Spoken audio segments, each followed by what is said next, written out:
Alonzo Menifield versus Fabio Cherant. We got minus 250 from Menifield and plus 210 on the short notice. Fabio. Let's start off on the Alonzo Menifield side of things, who's been scheduled twice now to face William Knight. Unfortunately, the fight just keeps getting postponed. COVID issues for both guys. William Knight is actually scheduled to fight on, I believe, the April 10th card against Da Un Jung this time. And luckily for Alonzo Menifield, he gets to get inside the cage this weekend and still go out there and try to fight for his paycheck. And luckily for him, he gets a short notice guy in here in Fabio Cherant, who should be a relatively easy opponent for him to get through.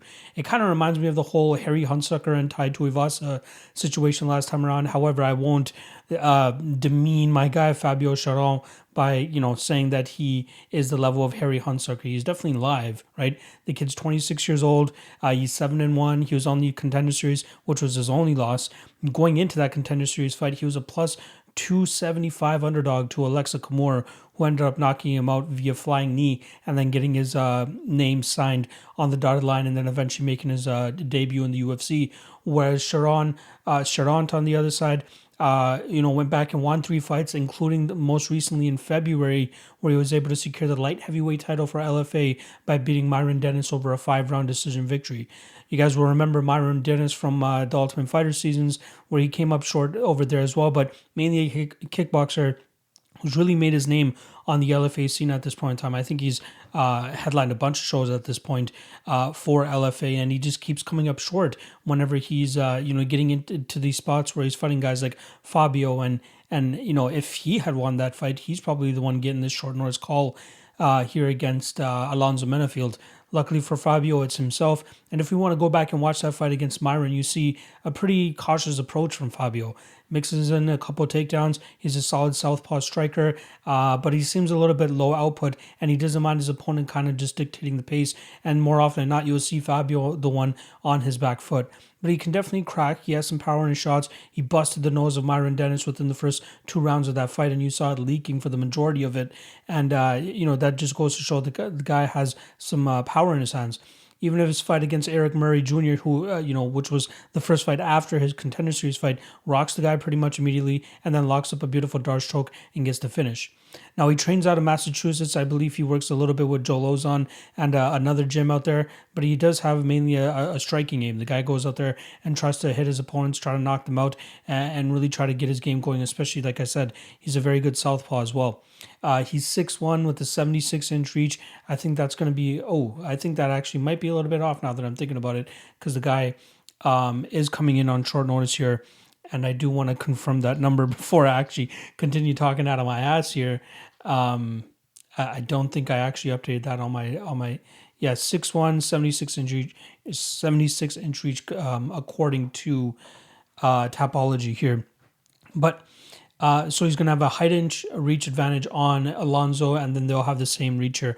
Obviously, the UFC experience goes to Alonzo Menifield's side, who's been in the UFC for 4 fights now, going 2-2 in that time frame.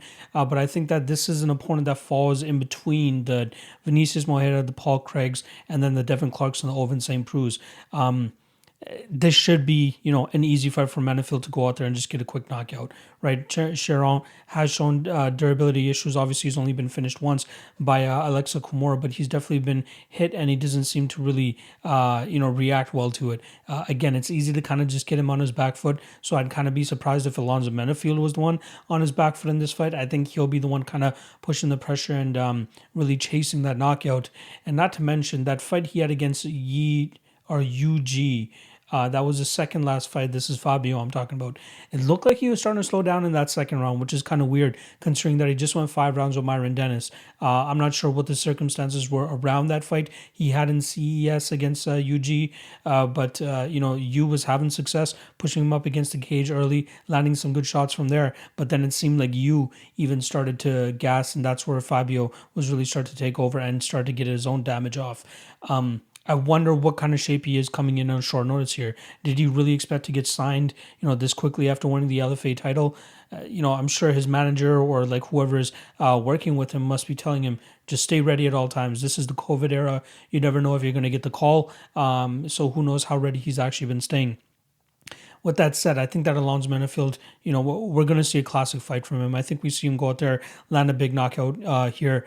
Not the most confident in it. Minus 250 isn't too bad of a line considering, when we got Tai Tuivasa against Harry Hunsucker, we're getting minus 400, minus 500 lines on Tai. But that just goes to show that Fabio is definitely a little bit more of a challenge for Alonzo than Hunsucker was for Tai. I think the under 2.5, if I'm not mistaken, was roughly around that minus 180 or minus 185 range, considering that Fabio hasn't really gone, or sorry, most of his fights have gone to a decision. Let me just confirm if that number has changed at all.